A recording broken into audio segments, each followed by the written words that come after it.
Estoy en clases. Estoy en clases en la facultad. Llamo más tarde. ¿Qué hora va a estar en casa? No estoy en casa, estoy dando virtual. En una hora. En una hora. En una hora te llamo. Te llamo en una hora. Sí, ok, chao. Perdón. Entonces, la utilidad clínica es como en cualquier enfermedad.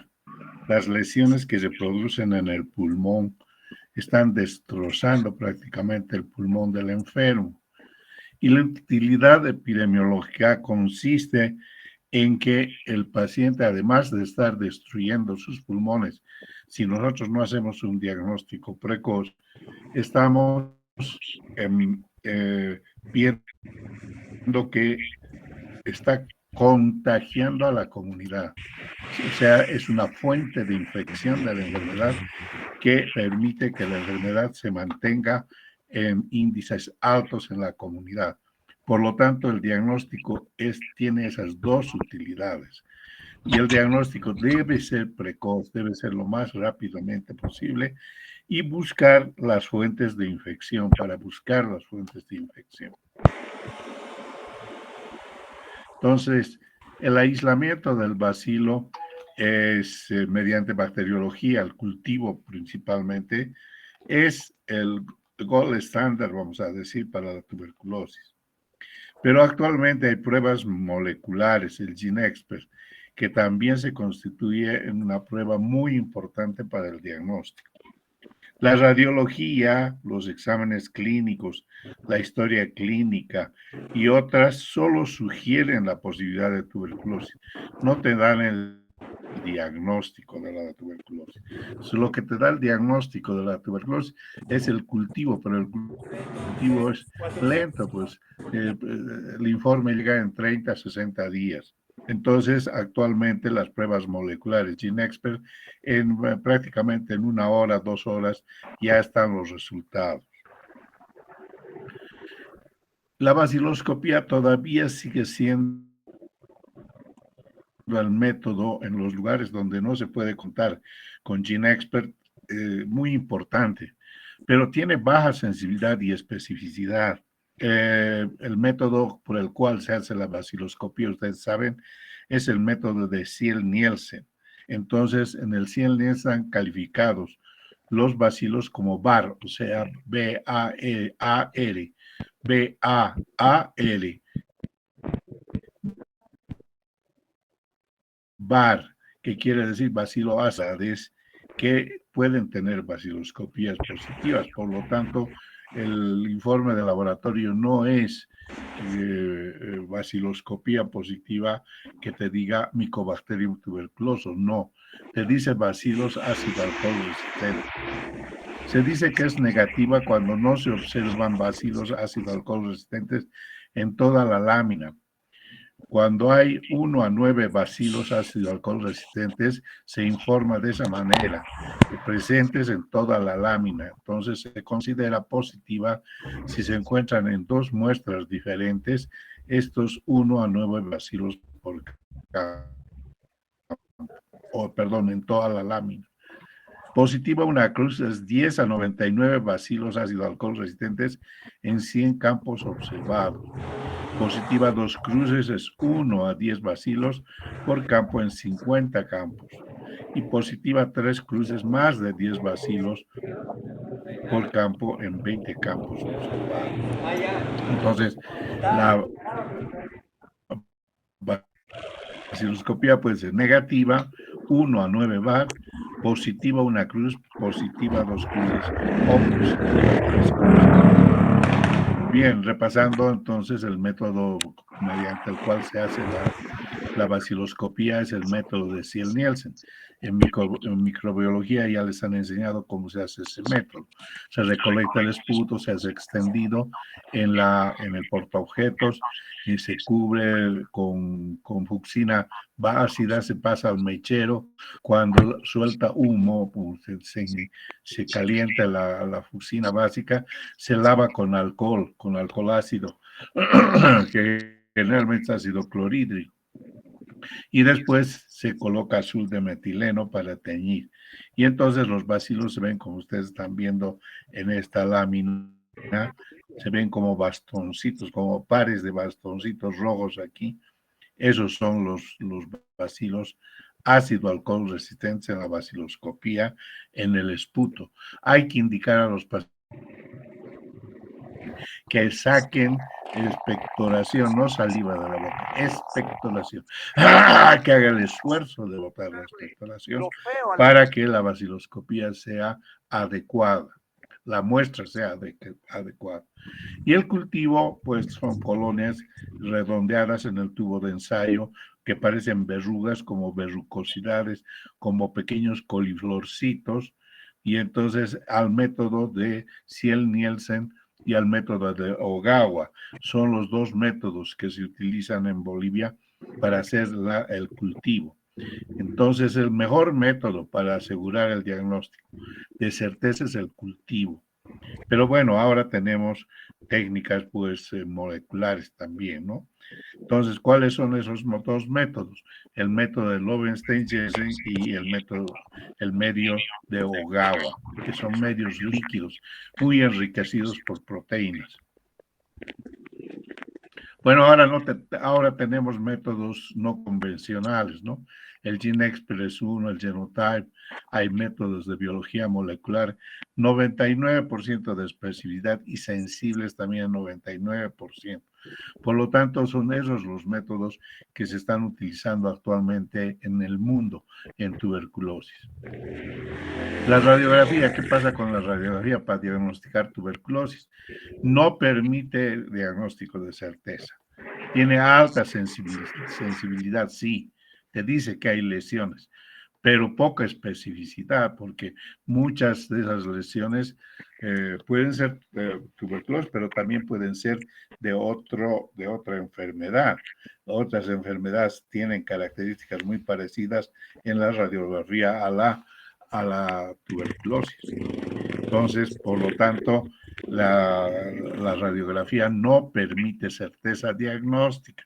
Eso les recalco porque en los servicios de salud a veces ven una radiografía, esto es tuberculosis, y quieren ya hacer tratamiento basados en el resultado de la radiografía. No, no, no. Hay que buscar el bacilo o las pruebas moleculares del ADN y el ARN del bacilo.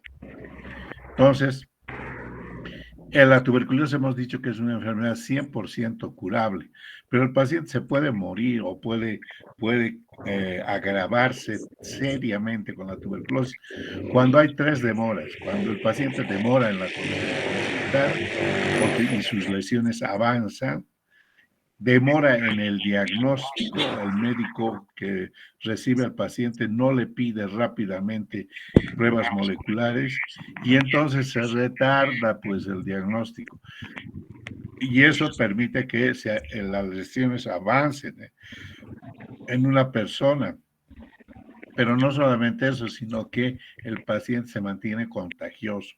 Y también la otra demora es el inicio del tratamiento. A veces faltan medicamentos, no hay accesibilidad del paciente al tratamiento, por lo tanto el paciente aumenta sus lesiones tuberculosas en sus pulmones y contagia a las personas. Se pueden sumar esas 3 demoras. Demora en la consulta, más demora en el diagnóstico, más demora en el inicio del tratamiento. Se suman. La prueba tuberculina y el interferón gamma nos diagnostican la tuberculosis latente, es decir, aquellas personas que han tenido primer contacto con el bacilo de la tuberculosis.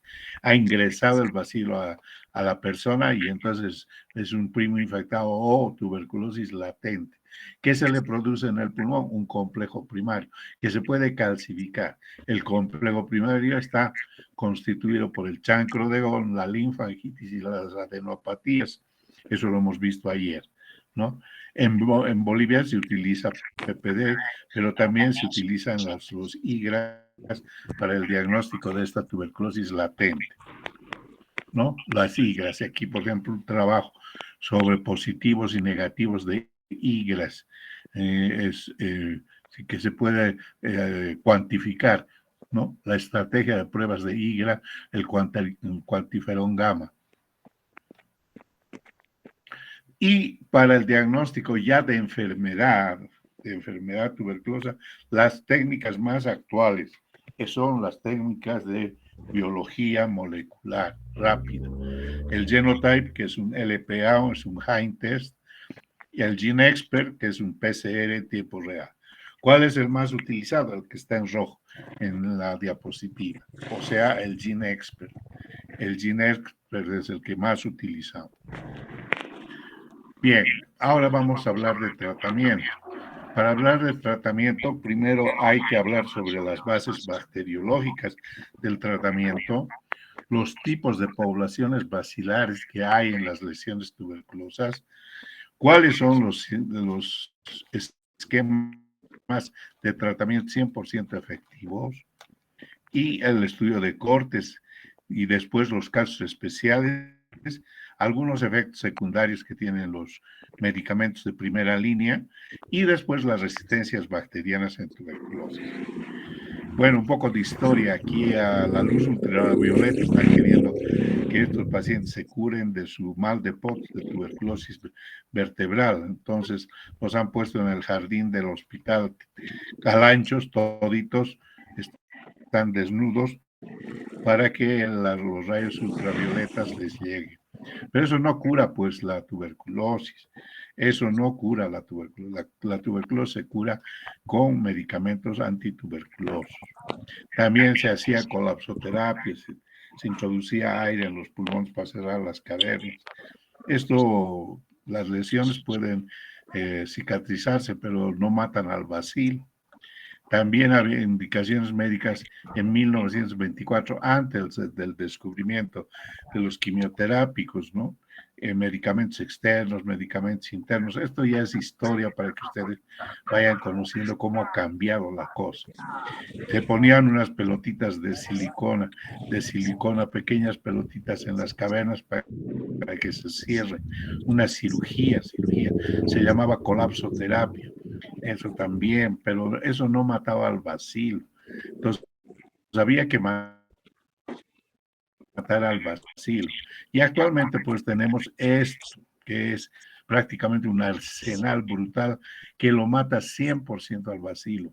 Por lo tanto, con el tratamiento quimioterápico antituberculoso, la tuberculosis es curable en el 100% de los casos.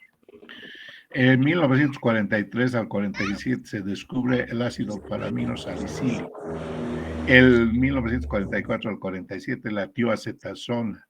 En 1951 un gran descubrimiento es la isoniazida.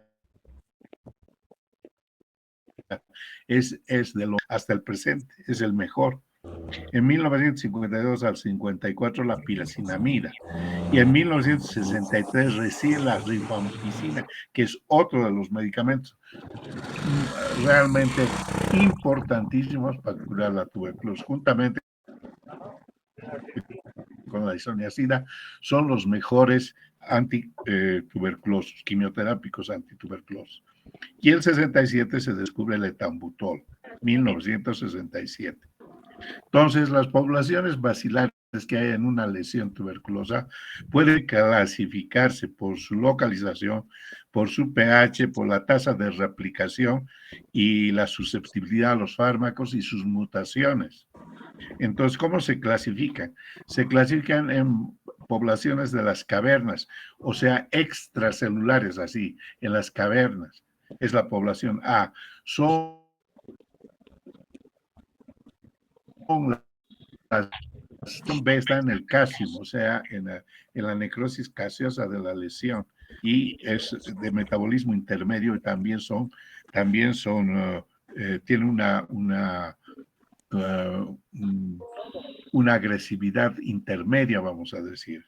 No son tan agresivas como tan virulentas como las que están en extracelulares en las cavernas.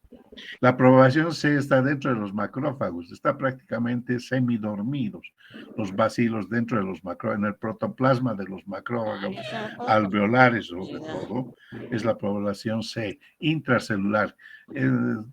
Su agresividad es muy leve y están prácticamente dormidos y su número es escaso.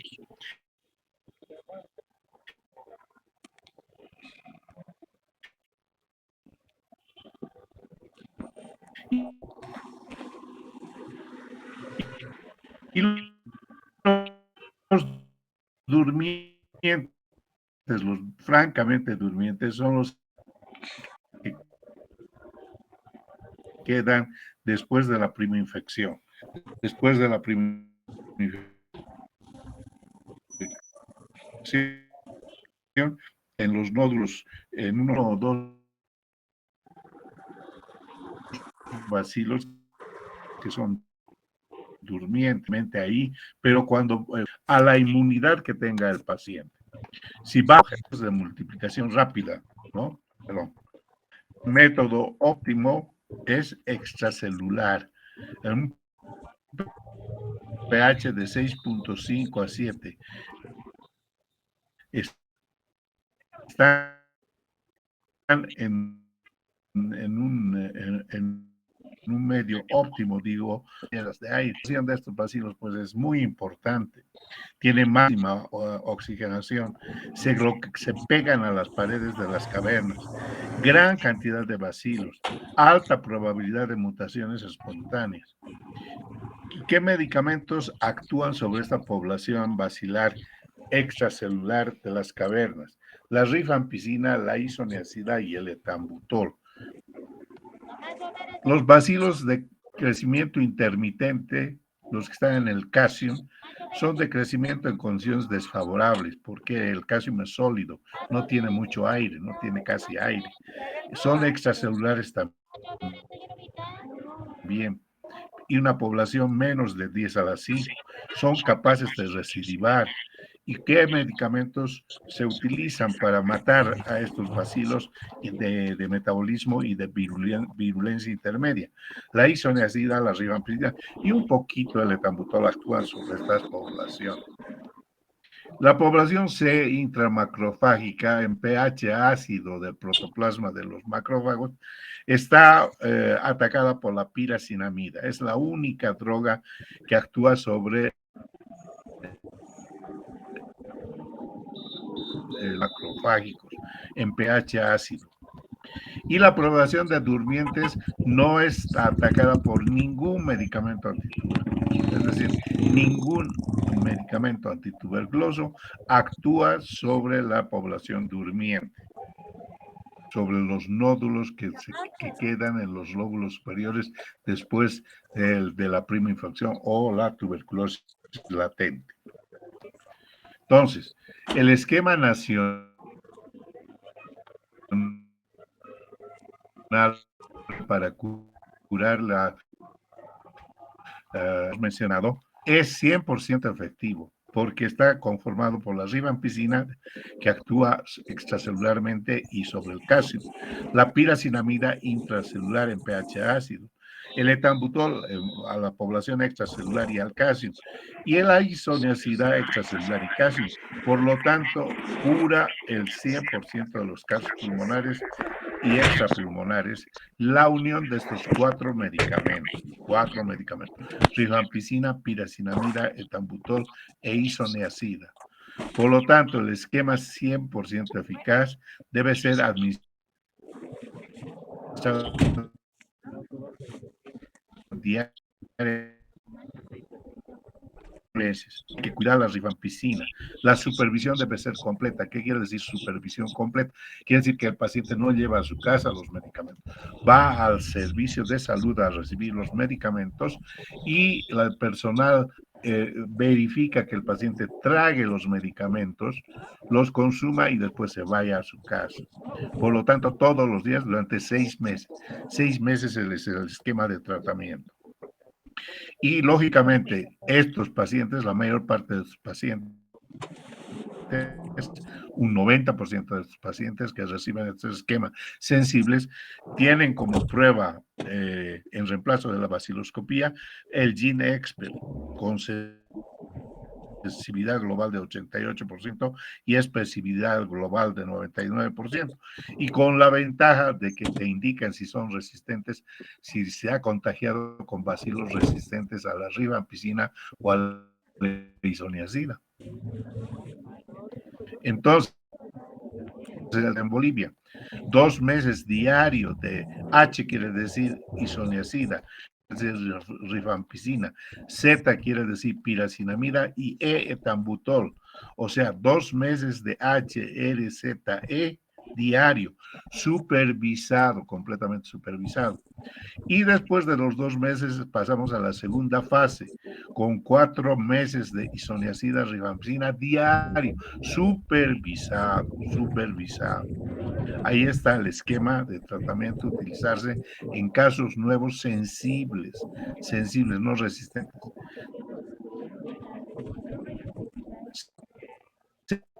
Sea cual fuera la localización, pulmones es lo más frecuente, ¿no? Entonces, rifampicina, isoniazida, piracinamida y etambutol. Primera fase diaria por 2 meses, completamente supervisado. Y la segunda fase, que es la fase más importante, porque en esta fase se mantiene el ataque a los bacilos que pueden producir reactivación, es con rifampicina 6 meses. 6 meses, repito una vez más, el tratamiento de la tuberculosis en Bolivia son 6 meses, con 2 fases, una fase con 4 drogas y la segunda fase con 2 drogas. Las 4 drogas iniciales son rifampicina, isoniazida, piracinamida y etambutol.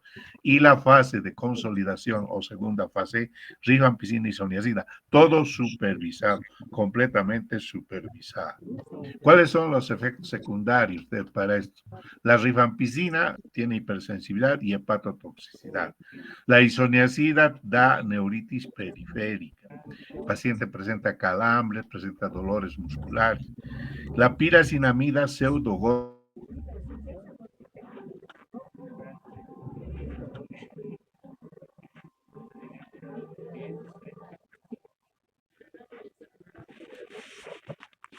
etambutol con neuritis retrovulvar y ojo. ¿Qué porcentaje de nuestros pacientes producen estos efectos secundarios, produciendo lo que llamamos RAFA, R-A-F-A? R quiere decir reacción, reacción adversa, A, adversa, F, fármacos, a los fármacos antituberculosos, RAFA, RAFA. Los pacientes que tienen RAFA. Solamente el 1 a 2% de nuestros pacientes pueden presentar RAFA. Las características deseables de los fármacos antituberculosos, ¿cuáles son? Deben ser bactericidas, deben ser esterilizantes y deben servir para prevenir las resistencias en combinación de drogas y tener mínima toxicidad. Esas son las virtudes que debe tener un medicamento para aplicarlo en tuberculosis. ¿Qué quiere decir bactericida? Quiere decir que tiene capacidad de eliminar rápidamente el volumen de bacilos en la fase de multiplicación rápida, es decir, los que están en las cavernas. Esterilizante, ¿qué quiere decir esterilizante? Que es la capacidad de matar a los bacilos durmientes o en multiplicación intermitente, los que están en el calcio, y la prevención de resistencias en combinación con otras drogas que coadyuvan a estas dos funciones, a la bactericida y a la esterilizante. Entonces, y que tenga mínima toxicidad, mínima toxicidad. Como les he dicho, nuestro esquema de tratamiento en Bolivia tiene 1 o 2% de toxicidad. Los tuberculosáticos de primera línea, su dosis, Rifampicina 10 miligramos por kilogramo día, máximo 600, máximo 600. Puede que pese 100 kilos el paciente, pero la dosis máxima que le tienes que dar son 600 miligramos con H, 5 miligramos kilogramo día, máximo 300. Piracinamida, 15 a 30 miligramos kilogramo día, máximo 2 gramos, o sea, 2000 miligramos, máximo, como dosis máxima. El etambutol, 15 a 25 miligramos kilogramo peso día. Esas son las dosis que se utilizan de las 4 drogas de nuestro esquema de tratamiento a nivel nacional. Entonces, el pediátrico no tiene etambutol, no tiene etambutol. ¿Por qué? Porque han referido efectos secundarios de neuritis retrovulvar muy importante en los niños. Por lo tanto, 2 meses de rifampicina, isoniazida, y 4 meses de rifampicina, isoniazida. Ese es el esquema pediátrico para la tuberculosis infantil. Bueno, cuando se analiza a los pacientes que han iniciado tratamiento, se hace un estudio de corte. Entonces se clasifican estos en su egreso, cómo han egresado, si se han curado, si han terminado el tratamiento, si son fallecidos, si son fracasos, si son falta de seguimiento, o antes se llamaba abandono, no es abandono, es falta de seguimiento. Y los transferidos, desconocidos, les has hecho transferencia a otro centro, pero no sé qué ha pasado con ese paciente. Curado, ¿qué quiere decir curado? Se quiere decir que sus baciloscopías mensuales de ser positivas se han negativizado hasta el final y tiene cultivo a los 6 meses negativo, baciloscopía negativa, después de haber controlado cada mes mensualmente su baciloscopía durante el tratamiento los 6 meses, y ese paciente se llama curado, o sea que tiene cultivo, baciloscopía y GeneXpert negativo al final del tratamiento. Terminó el tratamiento, quiere decir que un paciente ha cumplido muy bien los 6 meses, se ha hecho controles bacteriológicos mensuales y GeneXpert también, pero al final no tiene cultivo, ni tiene baciloscopía, ni tiene GeneXpert final. Ha terminado los 6 meses, está clínicamente bien, ha aumentado de peso, come bien, todo, su buen estado general, todo eso, pero no tiene la evidencia de que esté negativo. Eso se llama paciente que terminó tratamiento. Fallecidos son los que se mueren durante el tratamiento, durante la supervisión de los 6 meses del tratamiento. Falta de seguimiento son los que abandonan el tratamiento más de 4 semanas. Es decir, 4 semanas no viene el paciente a recibir sus medicamentos, ya es un abandono. Pero esos 4 meses, 4 semanas, no se puede cruzar de brazos el personal de salud. Tiene que ir a buscarlo. Entonces tenemos al iniciar el tratamiento todo el registro del paciente, quiénes son sus amigos, quiénes son sus vecinos, en qué casa vive, su celular, su número de celular, por encontrarlo en esas 4 semanas. Si en esas 4 semanas el paciente no viene, eso se llama falta de seguimiento. Se da como abandono del tratamiento. Y los transferidos son aquellos que los has transferido a otro centro de salud, pero no sabes qué ha pasado. Se han curado, han terminado el tratamiento, han fallecido, han fracasado. ¿Qué ha pasado? Fracaso. ¿A qué se llama fracaso? Cuando el paciente, su baciloscopía y su GeneXpert se mantienen positivos hasta el 4.º mes. Se mantiene, pues no ha cambiado, no ha hecho conversión de negatividad, de positividad a negatividad, no. Por lo tanto, se ha fracasado, es un fracaso terapéutico.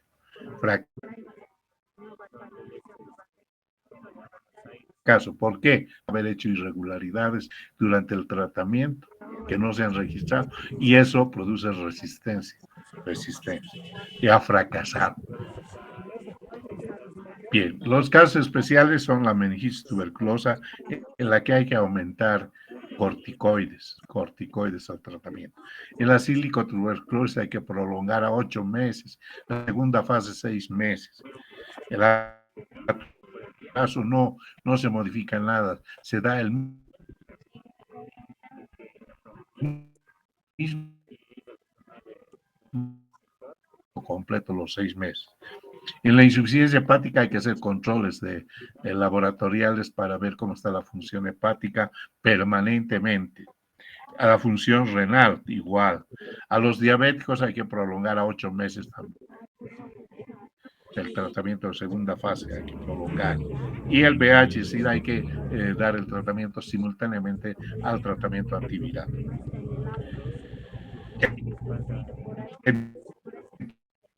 Positivo, pero no están sin síntomas, no tosen, no han decaído, están comiendo bien, todos van a su trabajo normal, no tienen, pero tienen positividad al IGRA, quiere decir que son primo infectado. 90% de la población boliviana tiene esto.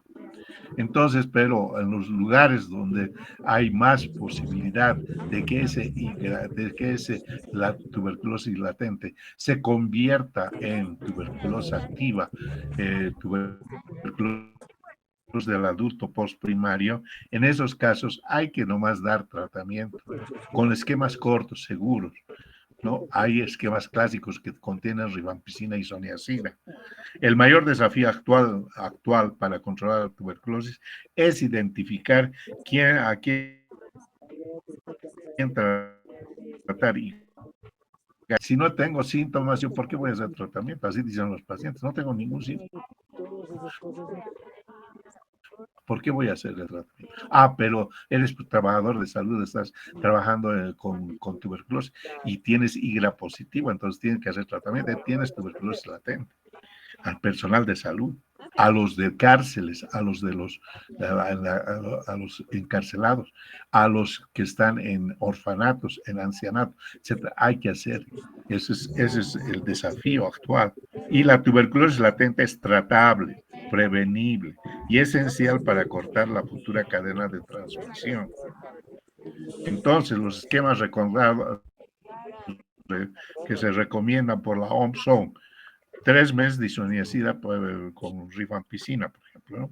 Más rifapentina también, semanal, por 3 meses. Ese es el esquema referido por la OMS. Y isoniazida, rifampicina por 3 meses diario. El esquema clásico, a 6 a 9 meses diario con monoterapia de isoniazida también, pero tiene mala adherencia de los pacientes, porque ya les digo, ¿por qué voy a seguir tomando, doctor, si no tengo nada, estoy sano? Sí, pues estás sano, pero tienes IGRA positivo, eres tuberculosis latente.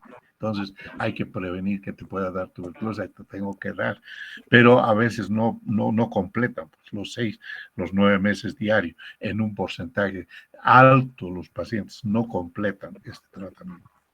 ¿Cuándo se da corticoides? En la tuberculosis miliar, en las meningitis tuberculosas, en las tuberculosis que son muy agudas, muy graves, como la diseminación hematógena, por ejemplo.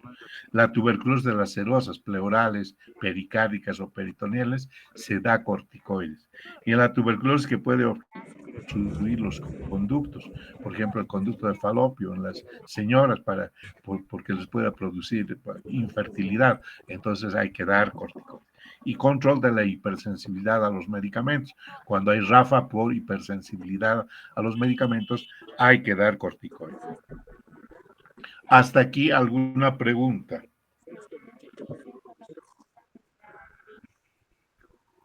¿Alguna pregunta? Bueno, seguimos. Concluimos entonces que todas las formas de tuberculosis, incluyendo las formas extrapulmonares de cualquier naturaleza, se curan 100% con el esquema nacional de 6 meses de tratamiento. 2 meses diario la primera fase y 4 meses la segunda fase con 2 drogas, rifampicina y isoniazida.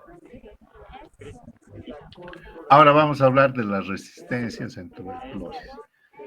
Algunos autores dicen que se nos está haciendo incurable la tuberculosis porque las resistencias a la rifampicina, isoniazida y a los medicamentos de primera línea ha aumentado.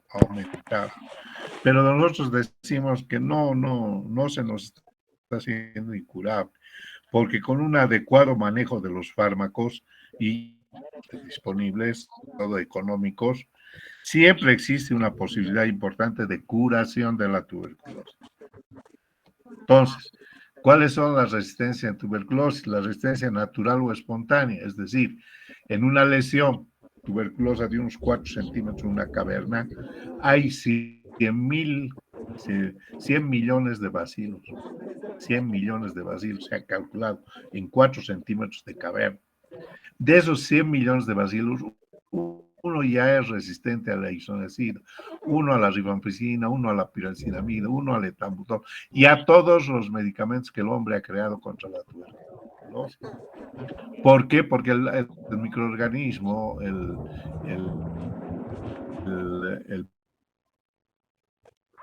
bacilo de la tuberculosis que ha descubierto Koch en 1882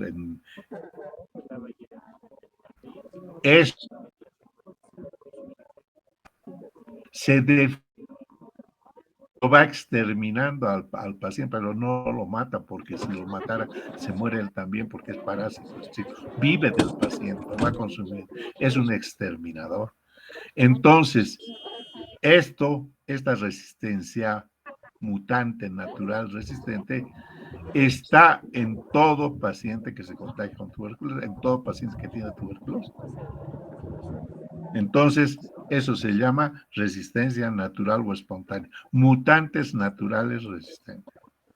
Resistencia primaria, ¿qué se llama resistencia primaria? Cuando el paciente se ha contagiado con microorganismos resistentes. RR, por ejemplo, resistencia a la rifampicina. O resistencia a los dos, a la rifampicina y isoniazida. Se ha contagiado con esos microorganismos resistentes. Eso se llama primaria. La resistencia secundaria se produce cuando el paciente no cumple bien su tratamiento, no se dan a buenas dosis los tratamientos en el servicio de salud, cometen el error de no supervisar bien el tratamiento y entonces se produce una resistencia. Esa resistencia se llama secundaria. La MDR, ¿qué es la MDR? MDR es resistencia simultánea a rifampicina y a isoniazida. Cuando el paciente es simultáneamente resistente a esos dos, se llama MDR, multidrogo resistente, MDR. XDR, amplificada la resistencia a todos los medicamentos que se conocen para curar la tuberculosis. Monoresistencia a uno solo de los medicamentos, a cualquiera, uno solo. Y poliresistencia a más de dos. ¿Cómo se hace la selección de mutantes resistentes? Los fármacos antituberculosos seleccionan los mutantes resistentes. No causan la mutación. Es el bacilo el que muta para defenderse de la agresión del ser humano con los medicamentos. Produce mutaciones genéticas. Entonces, si tú das solamente isoniazida, por ejemplo, a los sensibles a la isoniazida van a ir muriendo poco a poco. Pero los naturales resistentes se van a ir aumentando, se multiplican rápidamente y entonces se hace resistencia por monoterapia. Por lo tanto, no se puede dar monoterapia en la tuberculosis. La pregunta es, ¿por qué en la tuberculosis hay que dar cuatro medicamentos para curar la enfermedad? ¿Por qué no se da uno solo? Porque hay mutantes naturales resistentes. Entonces, pregunta de examen también, ¿por qué se da 4 medicamentos en la tuberculosis para curar la tuberculosis? Se tienen que usar cuatro medicamentos para evitar los mutantes naturales resistentes. Esa es la respuesta.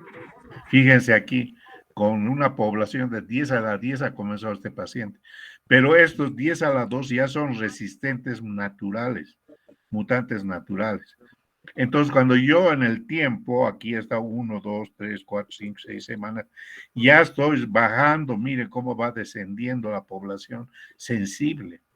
Esta es la población. Pero los resistentes van aumentando, hasta llegar a la misma cantidad. En 6 semanas llegan a la misma cantidad, 10 a la 10, llegan a la misma cantidad, pero ya con resistentes.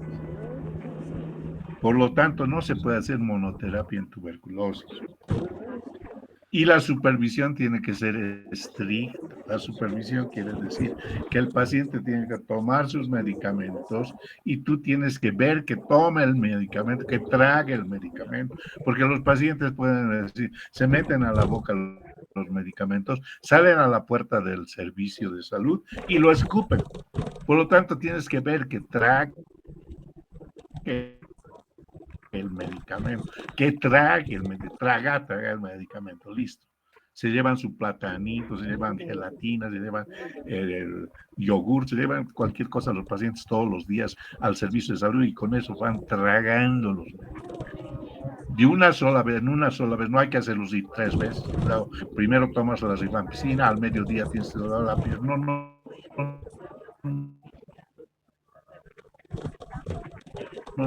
Rifampicina, isoniazida, etamidopiracina, tienen que tomar en una sola toma.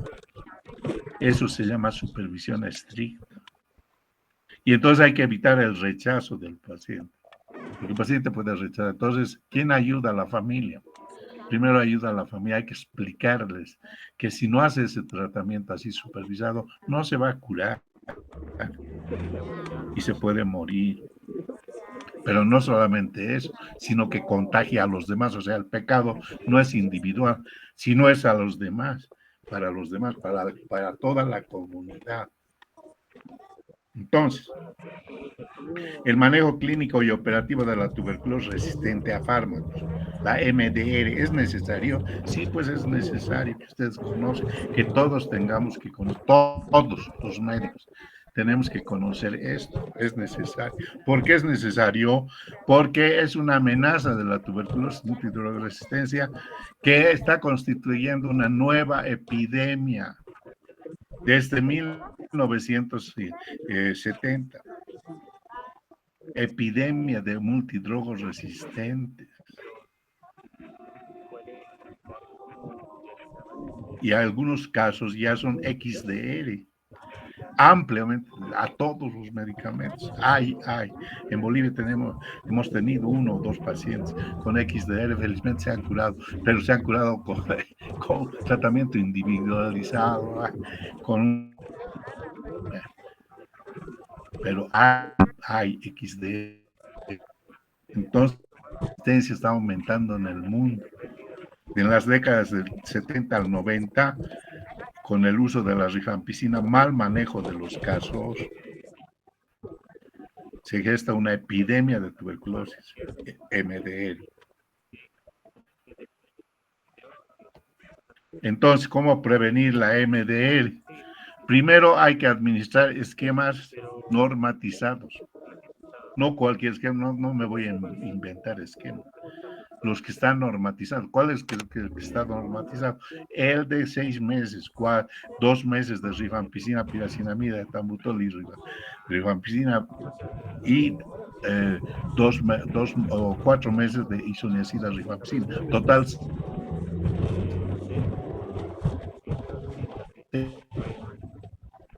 6 meses supervisado. Realizar seguimiento bacteriológico mensual. Mensualmente se le hace bacteriología. Entonces, ¿qué quiere decir? Supervisión adecuada. Tiene que estar manejado cuidadosamente con los efectos secundarios. Cuando hay efectos secundarios hay que manejar muy bien al paciente. Y hay que cumplir los esquemas, las dosis, la supervisión y garantizar la calidad de los medicamentos, de la fabricación de los medicamentos. Y hay que usar asociaciones de medicamentos que están aprobados, o sea, posible todo como en el Brasil. En el Brasil hay una sola tableta para los 4 medicamentos. Pero claro, es una tableta grande y todo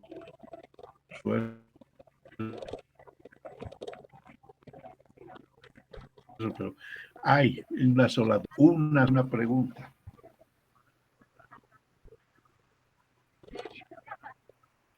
Preguntas. Bueno, Doctor, pasamos.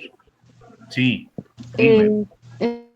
está diciendo entonces que en el caso de los pacientes con multidrogoresistencia o ampliamente multidrogorresistentes, ¿seguiríamos utilizando el esquema de rifampicina, isoniazida y piracinamida y No, ethionyl? Si no, no, pues, ya son resistentes. sí. Que si son ¿Qué resistentes tienes que cambiar el esquema. ya, ¿qué Del otro, esquema Bolivia se utiliza? no puedes dar el mismo esquema. Tienes que dar otro esquema. ¿Hay Ya, uno específico en Bolivia, doctor? Perdón. perdón, repetime la Eh, pregunta, no te... sí, en ese caso, ¿qué esquema utilizamos, doctor, en Bolivia? Ya vamos a ver, ahorita vamos a ver. Entonces, Ya. antes de iniciar el tratamiento es importante el interrogatorio cuidadoso a los enfermos, porque a veces ocultan que han recibido antes tratamiento y puedes estar dando medicamentos que son resistentes. Entonces, hay que hacer buena historia clínica. Detrás de un enfermo MDR multidrogresistente hay siempre una larga y desafortunada cadena de errores terapéuticos que ha sufrido este paciente. Difíciles de evaluar, pero hay que evaluar. Hay que hacer una historia dirigida, muy detallada del paciente. Entonces, nunca utilizar monoterapia, vuelvo a repetir, nunca. Nunca iniciar esquemas de segunda línea sin asegurar el tratamiento completo. 4 drogas nuevas con sensibilidad probada a esas drogas. Entonces, ¿cuáles son esas drogas? Está lo que has preguntado. ¿Cómo te llamas? ¿Quién preguntó las Sí, drogas? doctor Lisbeth. Ya. Se clasifican en grupo A, grupo B y grupo C las drogas. El grupo A, esta es la clasificación de la OMS. Del grupo A está la levofloxacina, moxifloxacina, la beta-aquilina, el linezolid. Aquí están las abreviaturas de los medicamentos. El grupo B es clofacilina, cicloserina, tericidona. El grupo C es, perdón. El grupo C es etambutol, se rescata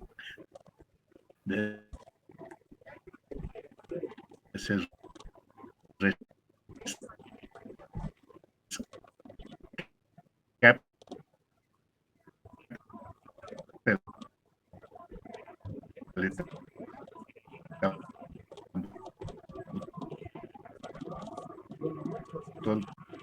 del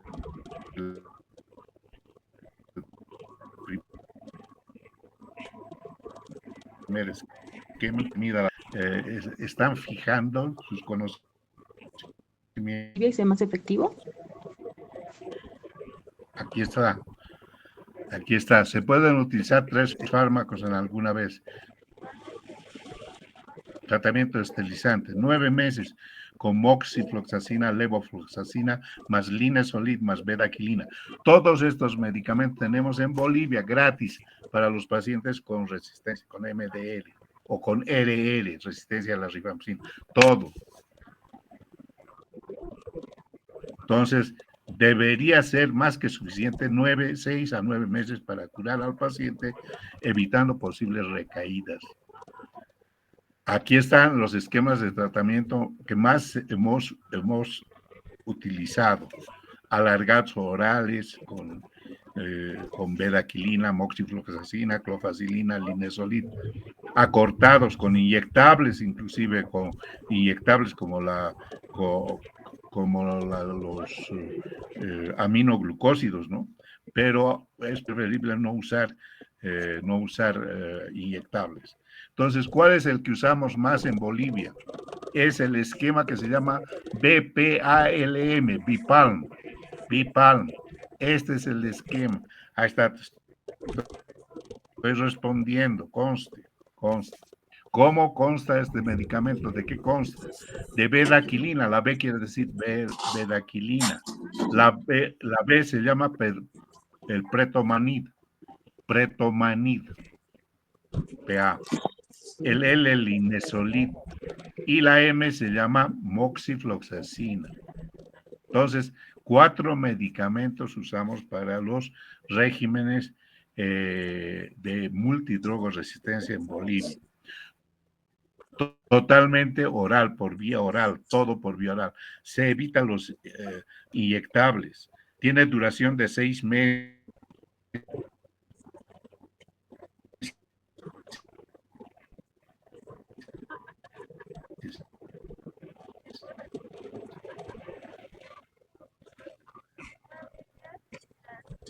Hay mayor tasa de curación de los inyectables, se evitan los inyectables porque producir resistencia. Entonces, esto no tiene inyectable.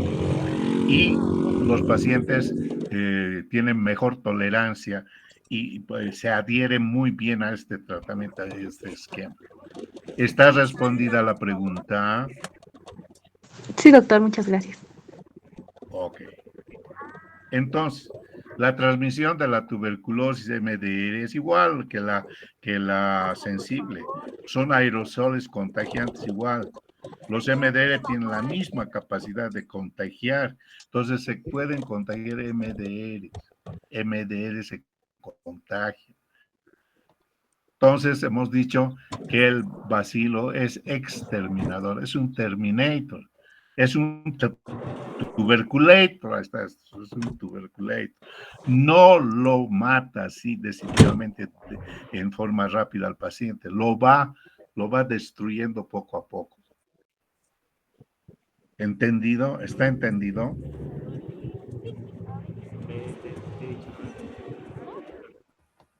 Bueno, y cuando quieran ustedes entrar en intimidad de su alma, de su espíritu, tengan espiritualidad, quieran seguir espiritualidad, lean a Santa Teresa de Ávila, ella les va a instruir cómo introducir su alma, cómo entrar en reposo mental, en reposo espiritual y estar fuera del peligro de todas las cosas que existen actualmente en este mundo. Listo, eso es todo. ¿Alguna pregunta?